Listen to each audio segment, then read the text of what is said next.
Hello everybody and welcome back to my channel. Today's case is a very unsettling one, and I just wanted to say that before I started the video. I do want to give a trigger warning before we even go into this case. If you do not handle the thought of a decomposing body or details describing how the body was found, then you probably should not watch this video. I will say I do not mind if you guys click out of this video and you go watch a different video. That's fine with me. You go ahead and do that. I'm not going to hold that against you.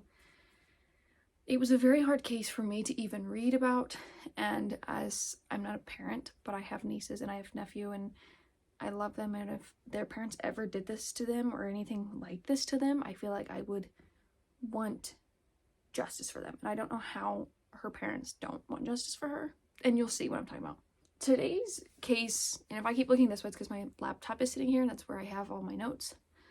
But yeah, today's case is one that is a little bit more recent. It's been in the news a lot more.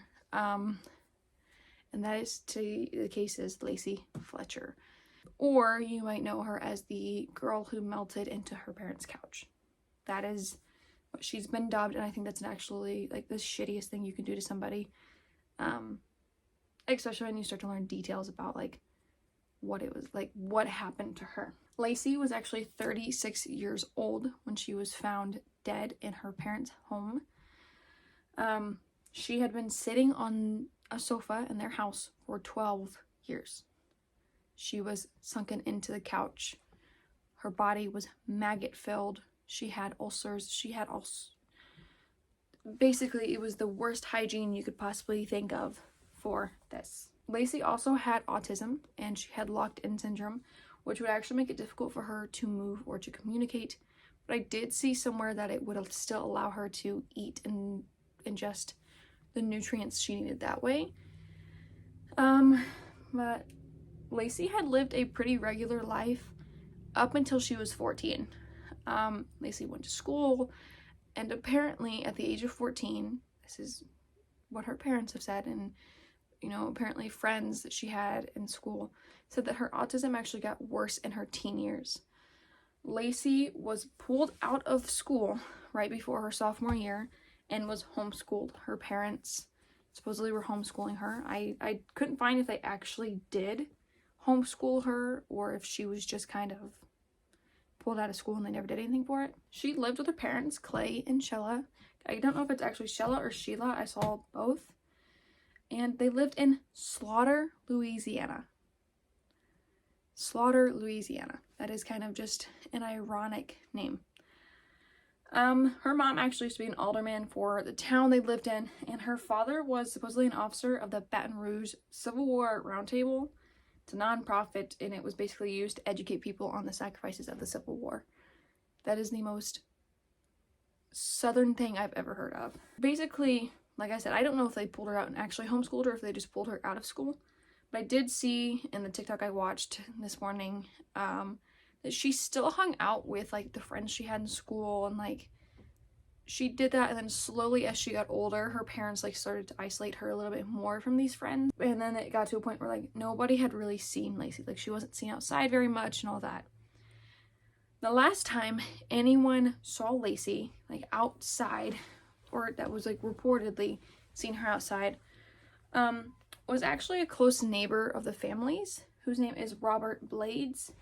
He said that the last time he had actually like physically seen Lacey was when she was 21 years old. She was outside lifting weights.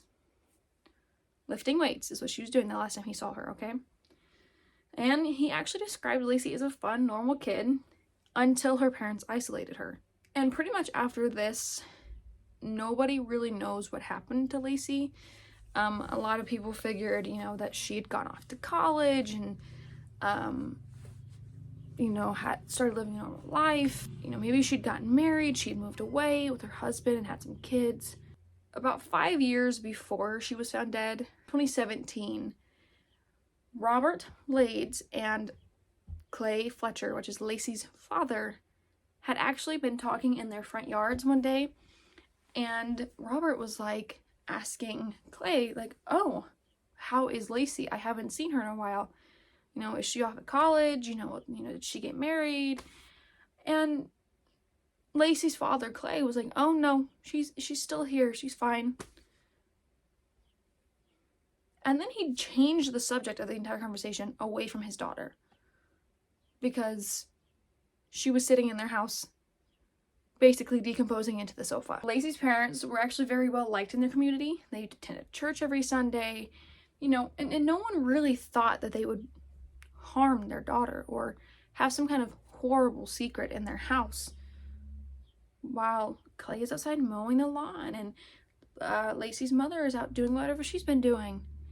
Nobody knew what was actually going on. On January 3rd, 2022, Lacey's mother, Sheila, calls 911 and reports that she had woke up that morning and found her daughter dead. And she also stated that the last time she'd seen her daughter alive was the night before at 10 p.m. Okay, 10 p.m. to that morning. We'll say around 8 is when she called in. And keep in mind, no one but Lacey's parents have seen her in about 12 years. Nobody has seen her outside. Apparently nobody's been inside their home. Apparently they didn't let their friends inside or anything like that. So police arrive to the Fletcher household and they walk across the nicely cut yard and they go in and are hit with this absolutely gut-wrenching stench of a decomposing body. Lacey weighed 96 pounds when she was found. 96 pounds at 36 years old. She also tested positive for COVID, which nobody knows how she got COVID if she wasn't going outside. She had ulcers, and she also had a number of bacterial illnesses and bug bite. Lacey's hygiene was so bad that her hair was matted and tangled and maggot filled. The reports from the authorities were that Lacey was found partially naked, sitting on her left side halfway into the couch. Not like she was just laying on the couch, she was sunken halfway into the couch. The hole she was found in was filled with her own urine, her own feces, and maggots. Lacey's body was being eaten by maggots. She, as you could clearly tell by what I just told you, had been sitting there for a while, for years.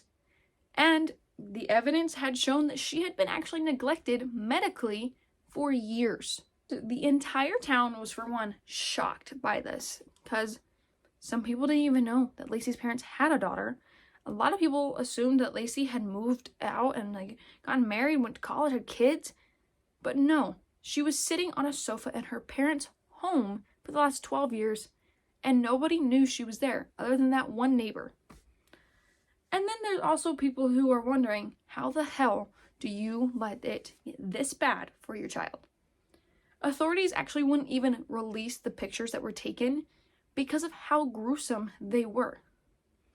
I do know that there are pictures of the couch. I'm not sure if there's pictures of Lacey on the couch.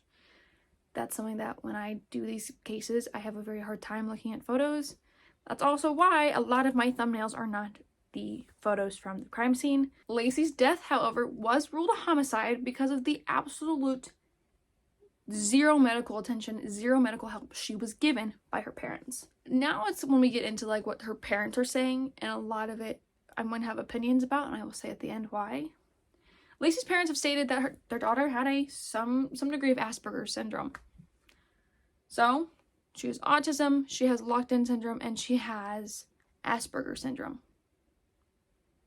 Okay, just keep that in mind. And during an interview with police, keep in mind, they were not interviewed until 3 weeks after Lacey had been found dead. Which means that they had time to get a story straight. Or what they think a story straight should sound like. They said during their interview with police that Lacey was actually the one who decided to never get up off the couch. And that Lacey actually had a clear mind, a clear state of mind to make her own decisions. And Sheila, whatever her name is, also claimed that she cleaned Lacey's sores every now and then, and that Lacey actually never complained about having them. If this is true, if this woman did indeed clean her daughter's sores from sitting in the couch in a hole filled with urine, feces, and maggots. She never complained about it. How does she die in the state she died in? Her parents also have claimed to have set up a bedside toilet and brought her meals, which I find this very weird. If you set up a bedside toilet, wouldn't that be in the reports that you set up a bedside toilet? Wouldn't they have seen this? But apparently Lacey refused to eat and to use the toilet. They also said that Lacey would urinate and defecate in towels or on the floor because she was too terrified to leave the couch. How is she going on the floor if it's in the couch with her? They also claimed that they provided Lacey with everything she needed to eat. Then how the hell did she weigh 96 pounds at the age of 36 if you gave her everything she needed to eat? Because from what I've heard, locked-in syndrome still allows her to eat. They also apparently talked to each other about sending Lacey to the hospital for mental health or medical treatment. They never did that. They never just sent their daughter to get medical treatment at all. They just didn't do it, which to me shows that you had no feelings towards helping your kid. You were just like, I'm gonna let her do her thing. And actually, after Lacey's death, her mother had the audacity to post, "Mom and Dad love you so much." If you loved your kid so much, like you claim to have, you would have gotten her help. You would have sent her to the hospital for mental health or medical help. You would have taken the time. You wouldn't let her sit on a couch for 12 years. For 12 years, and when Lacey was found, she was found halfway sunk into the couch. She was slouched on her left side, her arms slung across her body. Her shirt didn't even cover her chest properly. She had big red spots all over her body that maggots were eating. Maggots were physically eating your daughter's body while she was alive. Her butt cheeks had been eaten away. I mean, by maggots, had been eaten away for years by sitting on this couch for 12 years in the same position. And she was covered in her own feces. I didn't know that that's what love is for your child.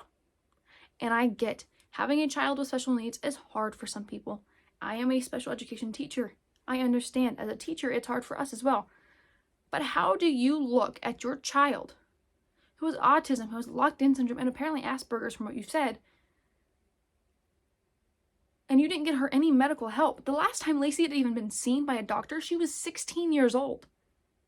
That is 20 years that you did not give her any medical attention. Lacey's parents were actually facing second-degree murder charges for their role in the neglect of their daughter. They pleaded no contest to actually get a lesser sentence of manslaughter. Their sentencing is scheduled for March 20th of this year. They are both actually facing up to 40 years in prison, which is only 4 more years than their daughter had to live. For over 20 years, their daughter was isolated. Not many people saw her outside living the life she was supposed to. Lacey never got to leave home. She never got to go to college. She never got to get married or have kids or even have a relationship because her parents isolated her from the entirety of her life. Her parents' defense team also tried to say that they never intended to harm Lacey. But to someone who was looking at the outside, they did. They meant to harm their child. If they thought about getting her medical help and never actually gave her medical help, they were harming their child. Whether that be unintentionally or intentionally, they harmed her. They harmed Lacey for 20-some years by not getting her the medical attention she needed whatsoever. I don't believe, personally, that they deserve the lesser sentence charge. I believe they deserve to spend the rest of their life in prison. I want they deserve to, in a sense, suffer almost as much as their daughter did. I believe her parents are both 64 years old. 40 years, they'll be around 100, and maybe have possibly died in prison, but that is nothing compared to what their daughter went through. Their daughter 1000% deserved to live a life, and they took that from her. But let me know what you guys think in the comments about this, and if I missed anything, feel free to comment it down below. This case, just when I watched the TikTok about it this morning, I needed to film it.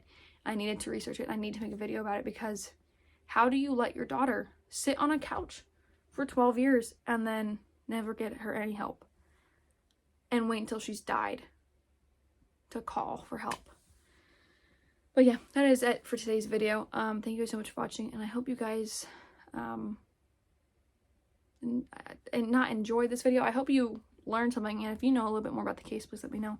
This is a case I will definitely be keeping my eye on, because her parents' trial is coming up soon. So yeah, and I'll see you guys in the next video.